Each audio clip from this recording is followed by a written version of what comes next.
ಸಚಿವ ಎಚ್.ಡಿ. ಕುಮಾರಸ್ವಾಮಿಯನ್ನ ಸಾರಿಗೆ ಸಚಿವ ರಾಮಲಿಂಗಾರೆಡ್ಡಿ ನಿನ್ನೆ ದೆಹಲಿಯಲ್ಲಿ ಭೇಟಿಯಾಗಿದ್ರು. ಈ ಬಗ್ಗೆ ಸ್ಪಷ್ಟೀಕರಣ ಕೊಟ್ಟ ರಾಮಲಿಂಗಾರೆಡ್ಡಿ 10,000 ಎಲೆಕ್ಟ್ರಿಕ್ ಬಸ್ಗೆ ಪ್ರಸ್ತಾವನೆ ಸಲ್ಲಿಸಿದ್ವಿ. ಬಿಎಂಟಿಸಿಗೆ ಎಲೆಕ್ಟ್ರಿಕ್ ಬಸ್ ನೀಡುವ ಬಗ್ಗೆ ಮನವಿ ಮಾಡಿದ್ದೆ. ಈಗ ಇಡೀ ದೇಶದಲ್ಲಿ 10,500 ಬಸ್ ವಿತರಣೆ ಆಗ್ತಿದೆ. ಬೇರೆ ದೊಡ್ಡ ದೊಡ್ಡ ನಗರಗಳಿಗೂ ಬಸ್ ಅವಶ್ಯಕತೆ ಇರುತ್ತೆ. ಹಾಗಾಗಿ ಅದನ್ನ ನೋಡಿಕೊಂಡು ಬಸ್ಗಳನ್ನ ಕೊಡೋದಾಗಿ ಕೇಂದ್ರ ಸಚಿವರು ತಿಳಿಸಿದ್ದಾರೆ. ಹೆಚ್ಚು ಬಸ್ಗಳನ್ನ ಬಿಎಂಟಿಸಿಗೆ ನೀಡೋದಾಗಿ ಭರವಸೆ ನೀಡಿದ್ದಾರೆ ಅಂತ ರಾಮಲಿಂಗಾರೆಡ್ಡಿ ತಿಳಿಸಿದರು. ಚಿಕ್ಕಬಳ್ಳಾಪುರದ ಪೋಶೆಟ್ಟಿಹಳ್ಳಿ ಬಳಿಯ ದೇವಸ್ಥಾನದಲ್ಲಿ ಹಿಂದೂ ಯುವಕನ ಜೊತೆ ಮುಸ್ಲಿಂ ಯುವತಿ ಮದುವೆ ಆಗಿದ್ದಾಳೆ. ಮುಸ್ಲಿಂ ಯುವತಿ ನಜ್ಮಾ ಮನೆಯಲ್ಲಿ ಮದುವೆಗೆ ವಿರೋಧವಿತ್ತು.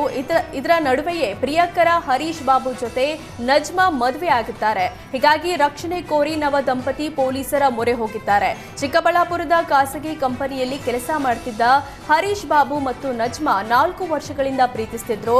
ಇದೀಗ ದೇವಸ್ಥಾನದಲ್ಲಿ ಮದುವೆ ಆಗಿದ್ದಾರೆ.